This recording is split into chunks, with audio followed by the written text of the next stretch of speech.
આ જગતમાં આત્મા ના હોય તો તમે આ દુનિયાની એક પણ વસ્તુમાંથી સુખ કે દુઃખ અનુભવી શકો? અજ્ઞાની માણસ પણ આ જગતમાં સુખ અને દુઃખ અનુભવી શકે છે because of the presence of soul. જો સોલ જતો રહે તો આ જગતના સુખ દુઃખનો અનુભવ પણ થાય, કારણ કે ચેતન એ છે. આમાં ને આમાં કોઈ ફેર નથી. આ જડ છે ને આ જડ છે, અને બાળીએ છે ને અને બાળીએ છે. યસ કે નો? there is no difference. પણ અત્યારે આની અંદર ચેતન છે, અને ચેતન હોય ને તમે બાળો તો ક્રાઇમ કહેવાય, અને ચેતન નીકળી જાય પછી બાળો તો ફોર્માલિટી કહેવાય. Right or no? That's it. પણ છે તો જડ જ. જડ ને ચેતન ભિન્ન છે, જેમ અસી ને મ્યા.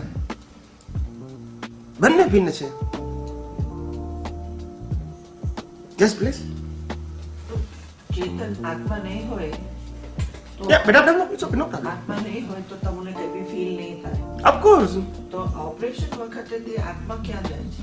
That very good question. Good question. તે પછી શાંત કેમ થઈ જાય છે? Right. આત્મા ઓપરેશન વખતે જે કોન્શિયસ છે, કોન્શિયસ તમારું, એ કોન્શિયસના ભાગને ઇનએક્ટિવ કરી નાખવામાં આવે છે. Don't feel your body. Soul તો ત્યાં જ છે. એક વસ્તુ સ્પષ્ટ સમજી લો કે આત્મા દુનિયાની એક પર રિલેટિવ અવસ્થાને જોતો જાણતો નથી. એનો સ્વભાવ જ નથી. એ ખાલી પ્રકાશે છે. They give the light only, like a sun. The sun, they give the light to the whole world. But never see કે આ મગનભાઈ છે ને આ છગનભાઈ છે એવું સન જોતો. They give the light only.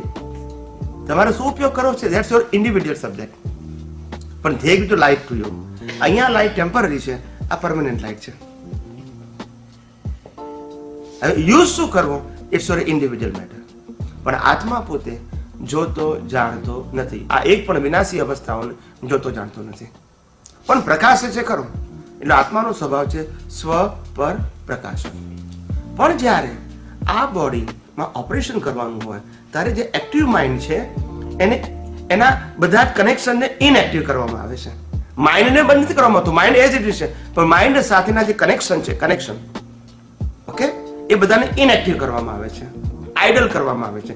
એટલે આ કશું ફીલ થાય નહીં. આત્મા તો